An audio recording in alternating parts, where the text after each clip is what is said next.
Assalamualaikum warahmatullahi wabarakatuh.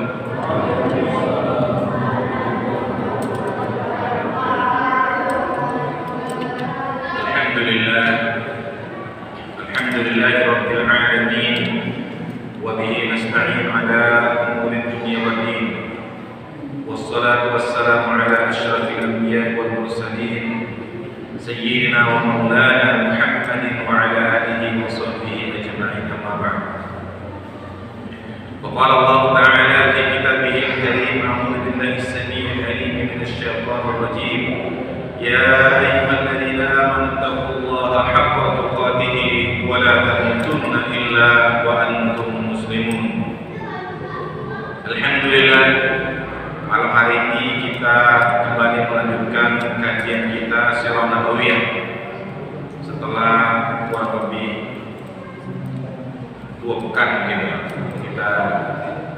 Saya mohon maaf tidak bisa mengisi pengajian karena pekan yang lalu saya izin ke Segar, ada undangan Maulid Nabi pada Isya. Jadi karena di sini sudah rutin, ya mengalah sebentar kita melayani yang di Segar. Alhamdulillah bisa silaturahim dengan masyarakat di Harapan Jaya. Jadi pada sebelum maghrib kami berangkat, habis asar kami ngisi pengajian dulu di pengajian ibu-ibu. Alhamdulillah ada di teknik, langsung berangkat setelah itu ke Segar. Jadi mohon maaf kan yang lalu tidak bisa mengisi pengajian. Materi yang insyaallah kita akan kaji malam hari ini untuk kita mengingat kembali bagaimana perjuangan baginda Rasulullah SAW dalam beliau memperjuangkan Islam itu supaya bisa dinikmati keindahannya oleh orang Tanjung Bandar ini, bisa kita mendapatkan manisnya iman insyaallah oleh orang-orang di Kabupaten Berau ini. Itulah yang dulu diperjuangkan oleh baginda Rasul SAW. Kenapa kita katakan berjuang? Karena beliau menyebarkan agama Islam ini tidak dengan mudah. Al-ida, gangguan-gangguan. Sesungguhnya orang-orang Quraisy, "Tsumma inna Quraisyan istaddat fi mu'adatiha bi Rasulillah sallallahu alaihi wasallam wa ashabihi." Lebih kuat lagi gangguan yang dilakukan oleh orang-orang Quraisy ketika itu kepada baginda Rasul dan para sahabatnya. Baginda Rasul sendiri yang langsung merasakan anwa'an katsiratan, bermacam-macam bentuknya Pak. Nah, di antara bentuknya itu diriwayatkan dari Muhammad bin Ibrahim dari Urwah bin Az-Zubair. Qala, dia berkata, Sa'altu Abdullah ibn Amr wa Asad ma sana'al musyrikuna bi Rasulillah sallallahu alaihi wasallam. Jadi ditanya sahabat ini, saya bertanya, kata Urwah bin Zubair, dia bertanya kepada Abdullah bin Amr, an asaddi ma sana'al musyrikuna bi Rasulillah sallallahu alaihi wasallam, tentang gangguan-gangguan yang diberikan oleh orang-orang musyrik kepada Nabi sallallahu alaihi wasallam yang paling berat. Contohnya apa? Contohnya kata dia, ra'aitu Uqbah ibni Abi Mu'aid. Ada seorang Quraisy namanya Uqbah bin Abi Mu'aid. Dia datang kepada baginda Rasul sallallahu alaihi wasallam wa huwa yusalli wa wada'a ridaahu fi unuqihi. Ketika Nabi sallallahu alaihi wasallam lagi sholat, dia lagi sholat. Kemudian Nabi sallallahu alaihi wasallam itu memakai rida itu juga. Jadi rida namanya. Jadi kalau orang pakai ini sebenarnya kebiasaan Nabi juga. Rupanya ridanya ini ditariknya Pak sampai tercekik baginda Rasul sallallahu alaihi wasallam. Kalau dibiarkan kalau tercekik gimana Pak? Matilah. Makanya saya pernah ada teman, dia alhamdulillah waktu itu masuk penjara, Pak, ditahan. Saya tanya, di mana kamu bisa sholat nggak di sini? Belum lagi nih, dia celana pendek. Saya bilang, kenapa nggak bisa kita celana panjang? Ternyata tidak diperbolehkan waktu itu, Pak.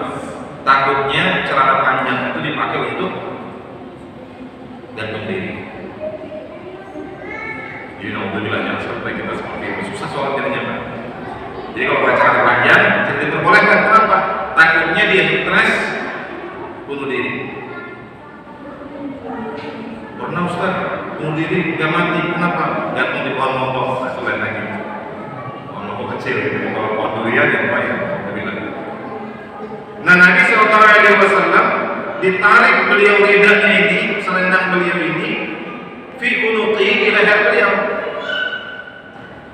Kemudian fahanaqahu bi hadaqan. Bahkan beliau ini tercekik sampai sakit betul, tercekiknya hampir mati beliau mungkin.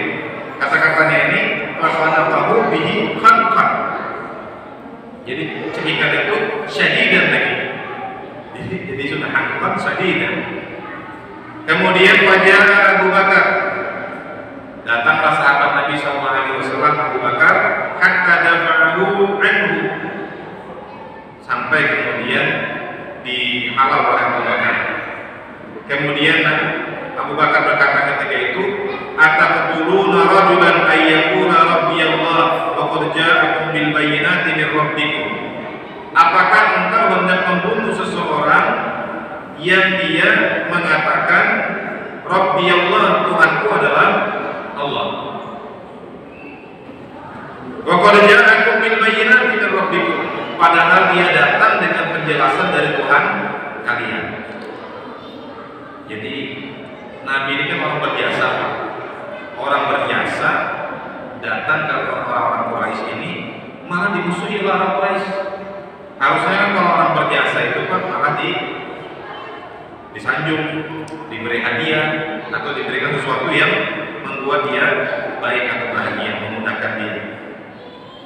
Jadi hampir terbunuh bagi Rasul kalau seandainya beliau tercekik tadi, Pak. Kemudian ada lagi yang dialami oleh baginda Rasul sallallahu alaihi wasallam. Baina Nabi sallallahu alaihi wasallam sajidun wa hawlahu nasun min Quraisy. Kalau tadi mungkin beliau masih sedang sholat bersedih, ini ada lagi beliau lagi sujud. Dan di sekitar beliau ketika itu banyak orang-orang Quraisy berkumpul. Ja'a Uqbah bin Abi Mu'aid, datang lagi Pak Uqbah yang tak sama lagi orangnya. Bisalah yazur, wa qadafahu ala zuhri Nabi sallallahu alaihi wasallam. Kemudian dia datang bawa perut binatang. Apa dia bilang? Jeroan. Nah, di bawah jeroan. Itu kan biasanya kalau kita kurban suka dibuang kan ya, atau dicuci dulu. Cucinya susah itu biasanya. Karena jeroan ini kotoran-kotoran kan nggak mau di sana. Cucinya biasanya kalau dekat sungai, di sungai biasanya itu, atau di tempat yang kira-kira mudah membersihkan. Nah, kotoran jeroannya ini dibawa, kotoran ini dibawa, faqasafa ala zuhri Nabi sallallahu alaihi wasallam, kemudian ditaruh di atas punggungnya baginda Rasul sallallahu alaihi wasallam, falam yarfa' ra'sahu, beliau tidak angkat kepala beliau sujud ini. Kebayangkan kita digangguin Nabi sallallahu alaihi wasallam lagi sujud. Faja'at Fatimah alaihissalam, maka datanglah anak beliau, siapa namanya? Fatimah. Fa'akhadhathu min zuhrihi, maka kemudian dibersihkannya, diambilinya. Wa da'as 'ala man sana'a, dan kemudian dia halau orang yang melakukan ini. Faqala Nabi sallallahu alaihi wasallam, Allahumma 'alaika al-mala'u min Quraisy, Abu Jahal bin Hisham, wa Utbah bin Rabi'ah, wa Syaibah bin Rabi'ah, wa Umayyah bin Khalaf, wa Ubay bin Khalaf, wa Syu'bah asy-Syaq, wa ra'aitu qutilu yawma Badr. Fa ulqu fi bi'r ghayra Umayyah bin Khalaf aw Abi taqayyazat aw sar falam yabqa fi bi'r. Yang kedua ini ketika terjadi seperti yang saya sampaikan tadi, baginda Rasul sallallahu alaihi wasallam ditolong oleh anak beliau Fatimah. Maka kemudian ketika Fatimah membersihkan tadi Pak, Rasulullah sallallahu alaihi wasallam tenang aja, enggak membalas apa yang beliau katakan. Allahumma alaika malahu bi Quraisy, ya Allah, aku serahkan kepada engkau tentang pemuka-pemuka Quraisy. Jadi Nabi yang melawan Pak, enggak juga misalnya beliau mengatakan mati kamu, nah, sudah langsung mati, enggak. Nabi sallallahu alaihi wasallam menyerahkan urusan mereka ini kepada Allah Subhanahu wa taala. Disebutin oleh beliau tentang Abu Jahal bin Hisham, Utbah bin Rabi'ah, Syaibah bin Rabi'ah, Umayyah bin Khalaf. Ini orang-orang pemuka Quraisy tadi disebutin oleh Nabi, dan orang-orang yang disebutin oleh Nabi itu ternyata kemudian meninggal mati dalam perang Badar. Dan di sini disebutkan mereka ketika itu falam yulqa fi bi'r. Ini ada semuanya dimasukkan ke dalam sumur waktu itu. Jadi Nabi SAW Pak, tidak mudah beliau menyebarkan dakwah Islam ini. Wa minhum ma kanu, dan demikian juga yang dialami oleh para sahabat-sahabat yang lain. Jadi sahabat juga mengalami godaan, gangguan seperti ini Pak. Nabi SAW kalau seandainya cuma sekedar ditaruhin kotoran unta itu biasa aja, ditaruhin tanah biasa aja. Sahabatnya juga seperti itu. Jadi ketika Nabi SAW beliau ketika ditaruhin tanah di atas badan beliau, ala raksi Rasulullah SAW di kepala beliau, diolok-olok beliau dikasih di atas kepala beliau ditaruhin tanah. Dan kalau Rasulullah SAW baitahu wa turabu ala raksihi, masuk beliau ke rumahnya, ternyata masih ada tanah di kepalanya. Rupanya apa lupa beliau, apa mungkin tidak dihiraukan oleh beliau. Ketika beliau masuk ke rumah, Bapak masih ilaihi ihda banatihi, maka kemudian datang salah satu anak beliau yang perempuan. Faja'ala yaghsilu anhu turab, maka kemudian dibersihkannya dan dicucinya bekas tanah dari kepala beliau tadi sallallahu alaihi wasallam. Yaqulu laha, rupanya anaknya nangis Pak. Apa kata baginda Rasul sallallahu alaihi wasallam? La tabqi ya bunayya, jangan engkau menangis wahai anakku. Fa inna Allah mani'un abaka, sesungguhnya Allah pasti melindungi orang tuamu, ayahmu. Jadi penderitaan baginda Rasul sallallahu alaihi wasallam ini cukup banyak yang dialami oleh beliau. Tapi kata beliau, mana lasmini Quraisy syai'an akrahu hatta mata Abu Thalib. Penderitaan beliau tadi Pak, lebih-lebih lagi yang beliau tidak suka itu terjadi kepada beliau hatta mata Abu Thalib, ketika meninggalnya Abu Thalib.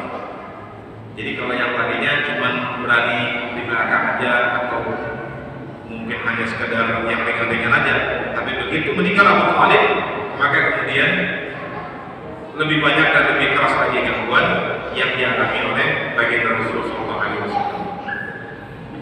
Wa amma ashabuhu radhiyallahu alaihim, bagaimana dengan para sahabat beliau, semoga Allah meridhai mereka. Mereka pun ternyata mengalami minhum alwanan minal adab, bermacam-macam siksaan yang diterima oleh mereka. Hatta mata minhum mata tahtal adab, sampai di antara mereka itu ada yang meninggal, ada yang syahid karena disiksa oleh orang-orang Quraisy ketika itu. Maka ketika terjadi demikian beratnya, maka kemudian sebagaimana diriwayatkan oleh Imam Al-Bukhari, yaqulu sami'tu Khabbaban yaqul Ataitu Nabi sallallahu alaihi wasallam wa huwa mutawassidun burdatun wa huwa fi zilil Ka'bah. Jadi Khabbab bin Aras ini seorang sahabat Nabi. Khabbab ini terkenal. Nanti insya Allah ada juga kisah Khabbab ini, Pak. Khabbab ini ada kisah sahabat nanti yang ketika dia ditangkap oleh orang Quraisy, dia itu di penjara oleh orang Quraisy, itu dia pegang anggur, Pak. Padahal waktu itu tidak musim anggur.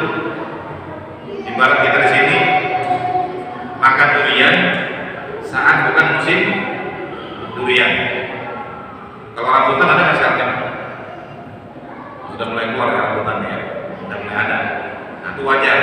Ini kalau dia makan buah tidak pada musimnya. Ini Khabbab bin Aras. Ini Khabbab ini nantinya akan ditangkap oleh orang-orang Quraisy dan akhirnya beliau meninggal disiksa oleh orang Quraisy.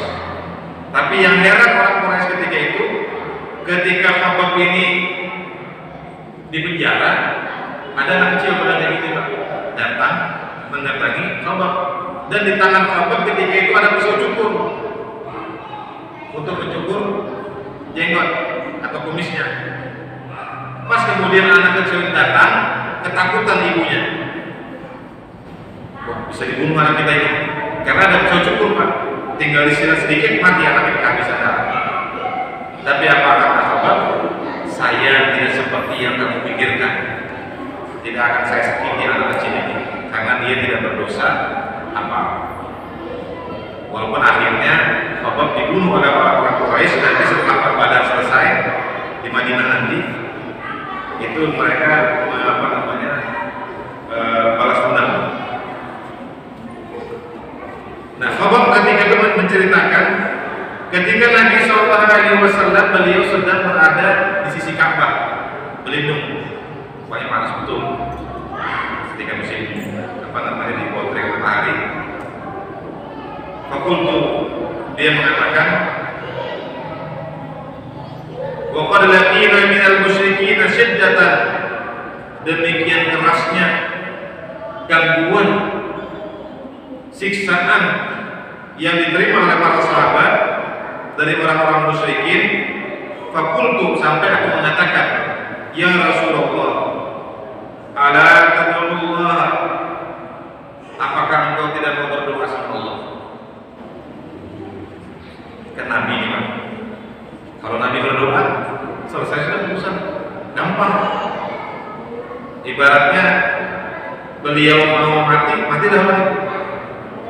Seperti ceritanya Imam Ahmad bin Hanbal. Imam Ahmad bin Hanbal itu pernah ketika beliau disiksa demikian kerasnya oleh penguasa, oleh khalifah ketika itu, kata beliau, aku tidak mau ketemu sama dia. Begitu khalifah itu mau menengok Imam Ahmad bin Hanbal, meninggal ya. Jadi kita hati-hati dengan orang-orang dekat sama Allah. Ya bisa kita menyakiti mereka. Menyakiti wali-wali Allah itu sama dengan berperang melawan Allah. Seperti itu juga cerita Sufyan Ats-Tsauri. Sufyan Ats-Tsauri itu beliau ketika mau disakiti oleh rajanya mati ketika itu. Jadi jangan sembarangan. Nah ini cuma wali-wali Allah.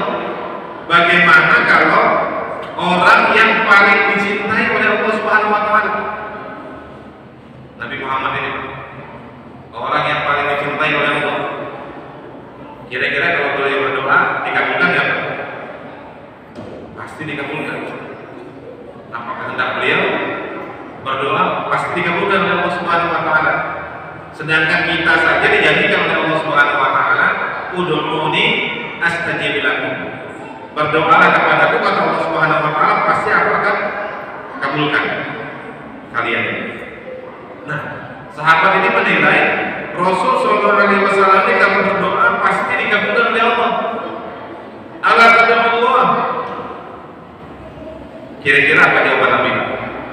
Ya Rasul, kenapa nggak berdoanya? Kasihan ini umat Islam disakiti, kasihan ini umat Islam dizolimi, kasihan umat Islam ini disiksa disiksa. Apa kata baginda Rasul sallallahu alaihi wasallam? Faqa'ada wa huwa Muhammad wajhuhu. Ternyata kemudian beliau duduk, Pak, dan kemudian wajah beliau merah.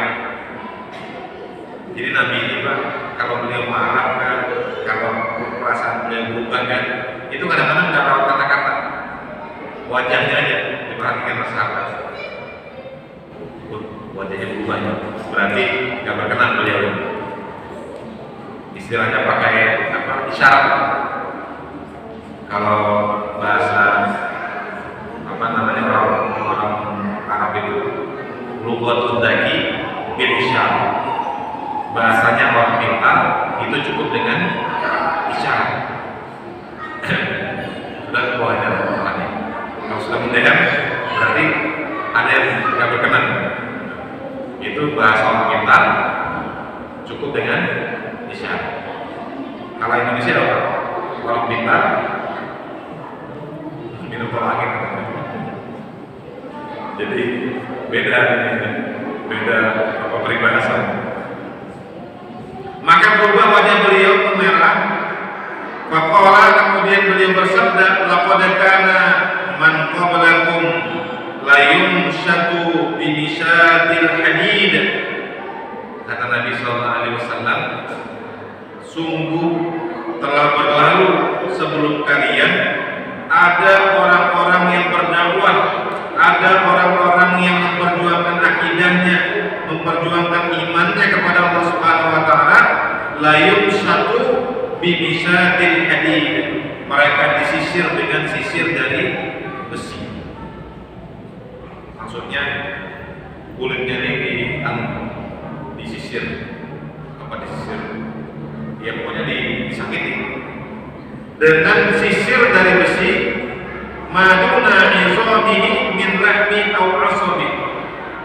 Maka kemudian karena disisir tadi, Pak, terpisahlah antara dagingnya dengan tulangnya, aw asabi, atau dengan uratnya. Bayangkan, pernah nggak melihat orang disiksa? Ini saking kejamnya yang dulu di zaman sebelum Nabi Muhammad SAW. Kalau orang itu ditangkap, disiksanya itu dikulit ini, apa ditarik ini, apa namanya, disisir sampai pelepasan antara tulangnya dengan dagingnya. Pernah lihat kalau lihat orang lagi apa namanya kulit di kurban itu ambil daging, kan itu disisir, apa sisir namanya, tulangnya disisirkan dengan dagingnya atau dengan uratnya. Nah, itu yang terjadi kepada orang-orang sebelum kalian, kata baginda Rasul. Ma yasrifu dzalika an dinihi. Yang demikian itu tidak memalingkan mereka dari agama mereka.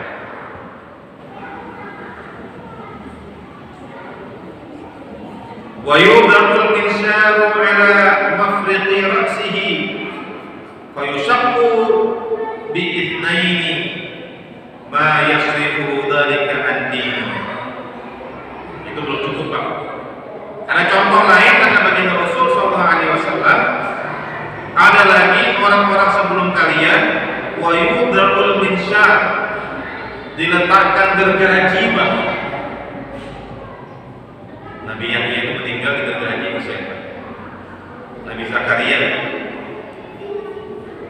Minsyar atau gergaji ala mafriqi ra'sihi, dari kepalanya ini Pak digergaji sampai ke bawah.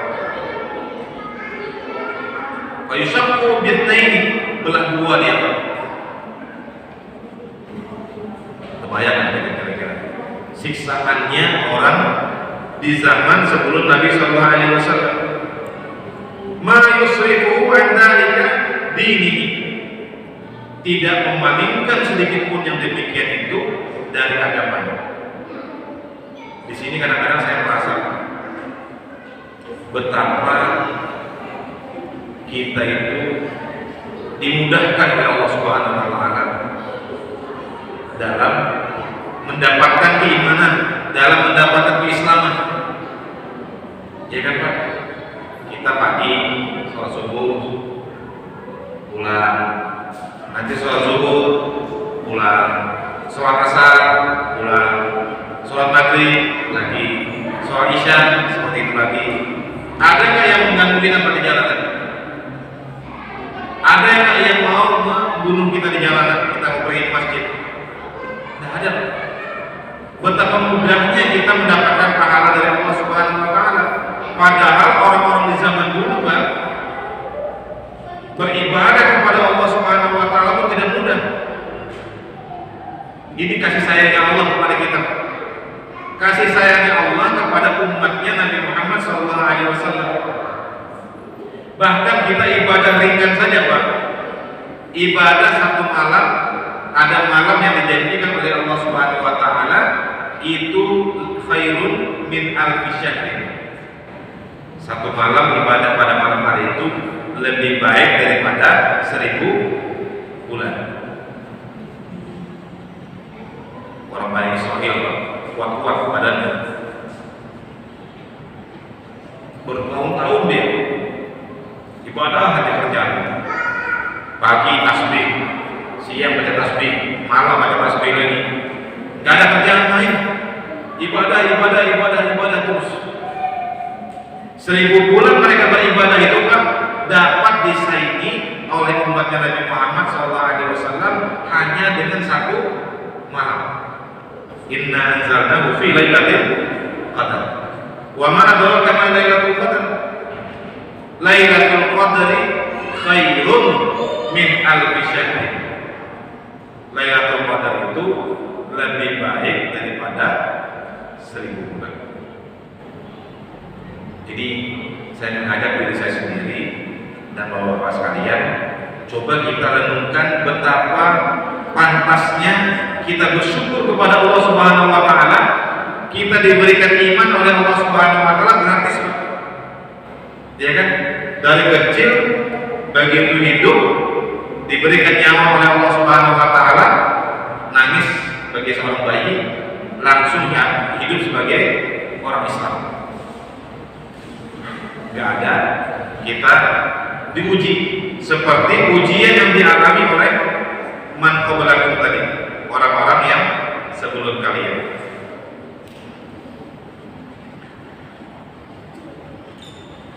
Wa la yutimmanallahu wa hadzal amr hatta yasira ar-rakib min Sana'a ila Hadramaut ma yakhafu illa Allah. Jadi kata Nabi SAW, wahai sahabatku, sabar aja kalian menghadapi ujian-ujian yang kalian alami. Ada yang dibunuh, ada yang disakiti, ada yang diganggu. Sabar kata Nabi Rasul SAW, pasti Allah akan sempurnakan. Wa yutimmanallahu hadzal amal. Urusan ini akan disempurnakan oleh Allah Subhanahu Wa Taala. Maksudnya apa? Islam ini akan sempurna. Tandanya apa? Tandanya nanti hatta yasirar rakib min Sana'a ila Hadramaut.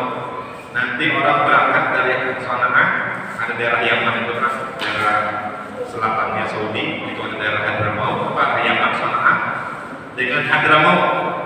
Berangkat dari dua kota ini dalam keadaan tidak takut kepada siapapun kecuali hanya kepada Allah. Artinya kondisinya sudah aman. Kita berangkat. Saya kalau dari Samarinda mau ke Berau, dulu saya ingat dibilangin sama orang-orang yang ada di daerah Kutim itu, hati-hati kalau lewat. Kita dari Samarinda, Sananta, terus lagi ke Simapardau. Biasanya kita belok ke Berau. Ini nggak kita rasa kuliran lewat sawit-sawit. Pernah ke sana ya? Dari Samarinda lewat sawit-sawit.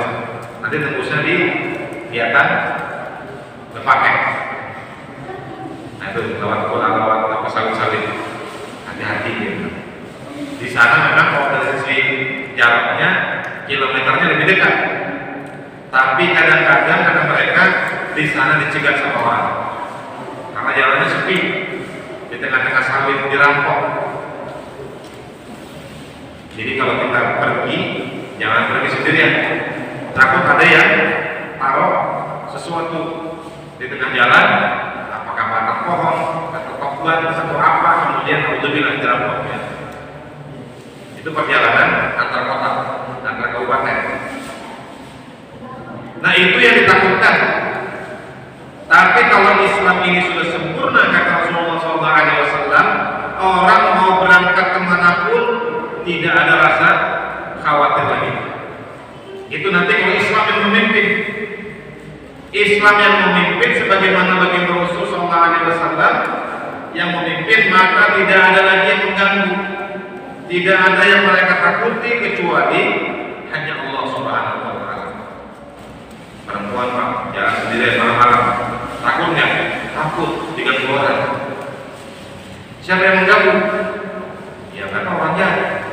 Kalau sudah Islam memimpin, kata beliau sallallahu alaihi wasallam, hatta yasira raqib, sampai seorang penunggang, artinya pengendara, kuda atau unta atau apakah, itu kalau dia berjalan dimudahkan oleh Allah Subhanahu wa Ta'ala, sampai kalau dia berjalan dari sana ke Hadramaut, ma yakhafu illallah, tidak ada yang dia takuti kecuali Allah Subhanahu wa Ta'ala. Artinya sudah aman. Nah, pertanyaan dari para ulama-ulama ahli sirah. Yang pertama pertanyaannya adalah, حينما يرى قصة ما لقيه Rasulullah sallallahu alaihi wasallam wa ashabuhu minal musyrikin. Ketika kita melihat bagaimana kisahnya baginda Rasul bersama para sahabatnya diperlakukan oleh orang-orang musyrik, min sunufil ilah wa ta'dib, yang diberikan gangguan-gangguan serta siksaan-siksaan. Maka pertanyaannya, fima hadzal adab alladzi laqiyahu Nabi wa ashabuhu wa hum al-haq. Kenapa Nabi, kenapa sahabat tetap diganggu, tetap disiksa, padahal mereka ini benar? Ada orang dihukum, kenapa dia dihukum? Ya salah, masuk ke penjara, alhamdulillah, hukum mati. Alhamdulillah. Kenapa dia? Oh dia bawa narkoba, itu berarti dia salah. Tapi Nabi ini benar. Tapi Nabi ini membawa al-haq. Kenapa Nabi? Kenapa sahabat sallallahu alaihi wasallam ini kemudian tetap mendapatkan gangguan, mendapatkan siksaan dari orang-orang ketika itu?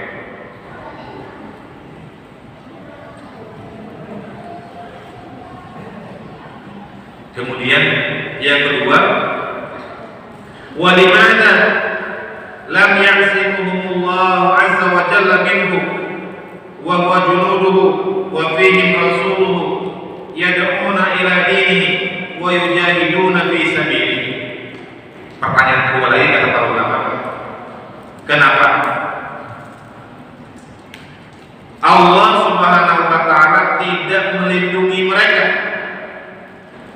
Lam ya'simuhumullahu azza wa jalla minhu, padahal mereka ini adalah junuduhu, tentaranya Allah, pejuangnya Allah, wa fihim rasuluhu, dan bersama dengan mereka ini ada rasulnya, orang yang paling dicintainya. Ini di antara seluruh makhluk yang paling dicintai oleh Allah itu Nabi kita, Nabi Muhammad SAW. Tapi kenapa orang-orang yang berjihad bersama Nabi ini di jalannya Allah Subhanahu wa Ta'ala tapi tidak ditolong oleh Allah? Bukan tidak ditolong, tapi kenapa mereka masih disiksa? Tapi kenapa mereka masih dibunuh? Ya kan Pak? Pertanyaan logika biasanya. Wal jawabnya kata ulama, Inna awwala sifatu lil insani fid dunya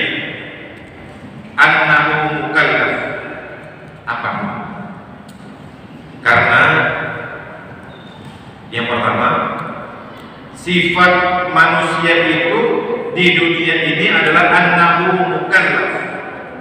Mukallaf itu artinya orang yang diberikan beban. Ya kan Pak? Kita ini Pak di dunia ini bukan lahir begitu aja tanpa ada tujuan apa-apa.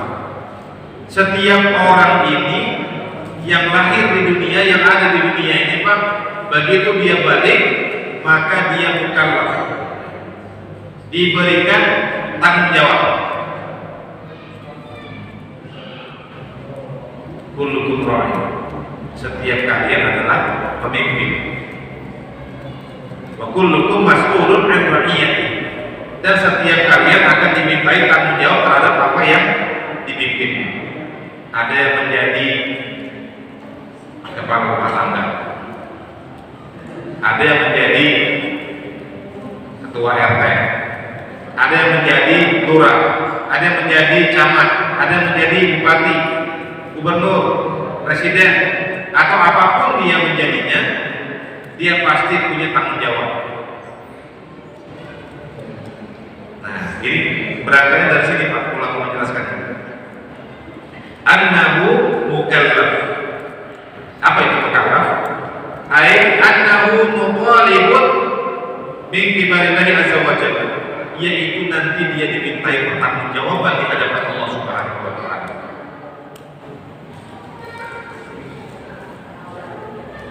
Bihamdi ma fihi kallafa wa masyaqqa, yaitu dia dimintai pertanggungjawaban terhadap apa yang diembannya. Nah, kemudian ini kritik katanya Pak, ketemu kita pelan-pelan ya. Wa amrud dakwah, adapun urusan dakwah, tahu dakwah ya Pak? Dakwah itu menyebarkan agama. Ini kewajiban siapa Pak? Kewajiban ustaz? Kewajiban kiai? Kewajiban siapa? Wa amrud dakwah ilal Islam wal jihad, adapun urusan dakwah untuk mengajak manusia kepada Islam dan berjihad di jalan Allah, li'ilai kalimatihi, untuk meninggikan kalimat Allah, min aham muta'alliqatil taklif. Ini adalah tanggung jawab yang paling besar. Jadi Pak, yang namanya dakwah, yang namanya jihad memperjuangkan agama Islam ini adalah tanggung jawab yang paling besar yang diemban oleh manusia.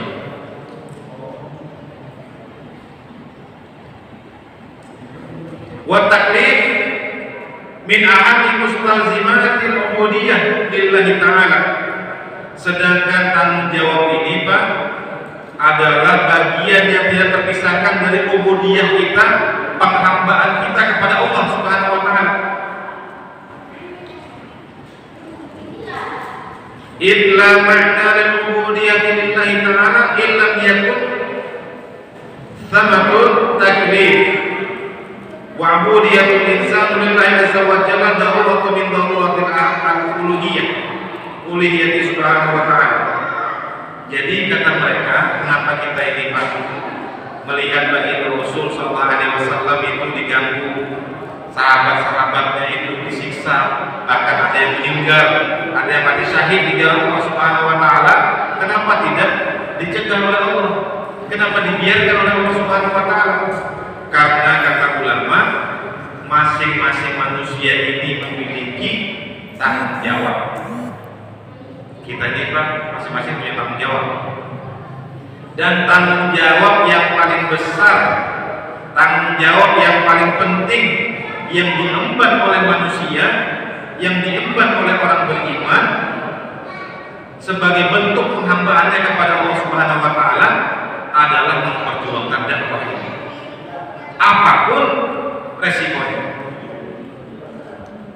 Jangankan kita masyarakat biasa, sahabat Nabi saja yang berjuang bersama Nabi mendapati resiko seperti itu.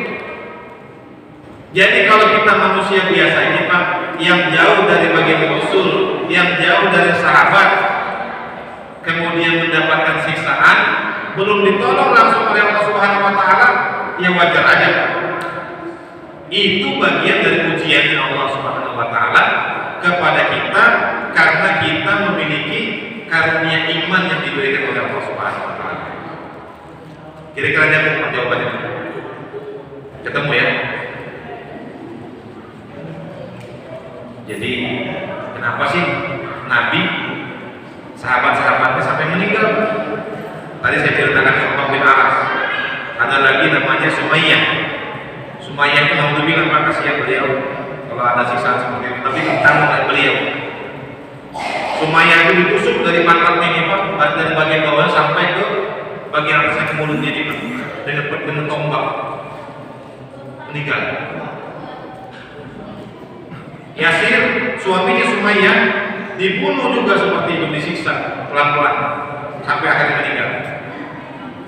Akhirnya sampai Yasir ketika itu ditanya apakah kamu mau bertahan dengan agama Muhammad atau ikut dengan agama nenek moyangmu. Waktu itu Yasir pura-pura. Sampai sahabat mempertanyakan kepada Rasulullah. Nah ternyata diperbolehkan untuk mempertahankan nyawa kita. Yasir ketika apa Ammar bin Yasir ketika itu sampai luar biasanya sahabat-sahabat itu disakiti.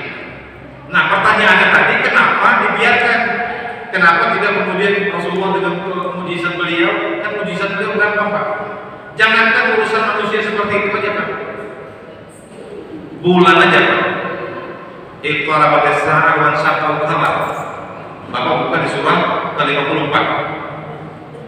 Surah ke-54 itu surah Al-Qamar.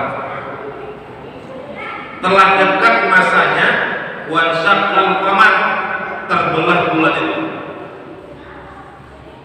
Jadi di zaman Nabi itu ditantang oleh orang-orang ketika itu yang nggak mau masuk Islam.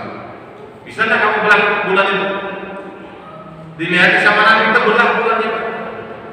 Bahkan saya ada baca artikel itu ilmuwan astronot melihat ternyata bulan itu kayak terbelah juga ada di bulan sana. Saya kayak kasihkan langsung cuma baca artikelnya. Itu seakan-akan suatu masa dulu pernah bulan itu seakan-akan terbelah. Saya pengen membelahnya Pak. Nabi Muhammad ditantang oleh orang-orang kafir menunjukkan apa mukjizatnya. Nabi Muhammad keajaiban beliau itu banyak keajaiban beliau. Kalau mau diceritakan satu persatu, sahabat lagi kelaparan, pandang. Begitu Rasul kelihatan mulia juga, ada apa Rasul nih kayaknya nggak makan. Ternyata kelaparan juga begitu Rasul. Sahabat Jabir langsung panggil, ya Rasul, kalau berkenan datang ke rumah kami. Ya beberapa orang, masa semuanya.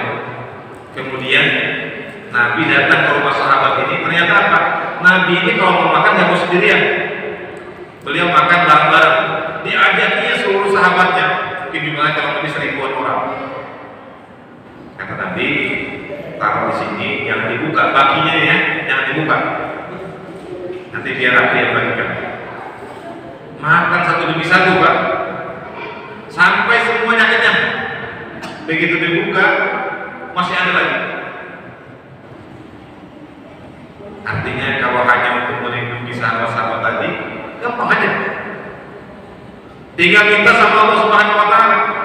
Tapi skenario-nya bukan seperti itu. Nah, kenapa seperti itu? Maka kata para ulama tadi menjelaskan bahwa dakwah itu adalah tanggung jawab bagi setiap muslim. Sehingga apapun yang harus menjadi resikonya harus kita ambil, harus kita jalani. Jangankan kita orang biasa, sahabat saja yang berjuang bersama Nabi, mereka di atas kebenaran masih mengalami nasib seperti itu. Jadi kita jangan sedih Pak dengan godaan gangguan yang kita alami. Apalagi cuma pansus seperti yang dialami oleh PDAM. Jadi saya kadang-kadang dengan istighfar. Ya Allah, saya bilang ada aja apa bagi saya itu gangguan, apalagi bagi mereka perjuangan. Tapi saya merasa saya telah berjuang, saya sudah merasa berbuat yang menurut saya terbaik bagi masyarakat Berau, tapi mereka masih mempermasalahkan saya. Dianggap saya tidak bekerja dengan becus, tidak becus bekerja. Ya manusia pasti tidak ada yang sempurna, Pak, saya akui. Tapi apakah memang seperti itu cara memperlakukan orang yang menurut saya berusaha untuk bekerja dengan baik? Biarkan masyarakat yang menilai. Tapi kemudian saya kembalikan, ya Allah, ujian keimanan itu masih kecil seperti itu. Orang-orang di zaman dulu yang bersama dengan Rasul mengalami masalah yang jauh lebih berat daripada yang kami alami sekarang. Jadi kecil seperti itu bagi kami sebenarnya dibandingkan sahabat Nabi dulu. Sahabat mengadu kepada Rasul, kata Rasul, orang sebelum kalian disisir, bukan disisir rambutnya Pak, fokus ke sisir rambutnya, disisir tulangnya sampai terpisah antara daging atau urat ini dengan tulang. Digergaji kepalanya sampai kemudian terbelah dua badannya. Jadi itu yang kita alami kalau kita memperjuangkan keimanan kita, tidak bergeser sedikit pun mereka dengan kebenaran yang mereka yakini. Bapak Ibu jamaah rahmatullah, mudah-mudahan bermanfaat. Kita merenungkan kembali perjuangan bagi Rasul, mudah-mudahan menguatkan cinta kita kepada beliau, karena apa yang beliau lakukan itu Pak, apa yang beliau jalani itu tidak lain dan tidak bukan kecintaan beliau kepada kita di Tanjung Perdam ini Pak. Kecintaan beliau kepada umat Islam di Indonesia ini, kecintaan beliau kepada umat manusia di dunia ini. Kecintaan beliau itulah yang membuat beliau ikhlas beliau menerima berbagai macam siksaan yang kita beritakan, kita ceritakan. Mudah-mudahan Allah menolong kita untuk mencintai baginda Rasul SAW, dan kita juga mendapatkan cintanya baginda Rasul SAW. Mudah-mudahan kita mendapatkan syafaatnya baginda Rasul SAW. Subhanallah wa bihamdika, asyhadu an la ilaha illa anta, astaghfiruka wa atubu ilaik. Wabillahi taufiq wal hidayah.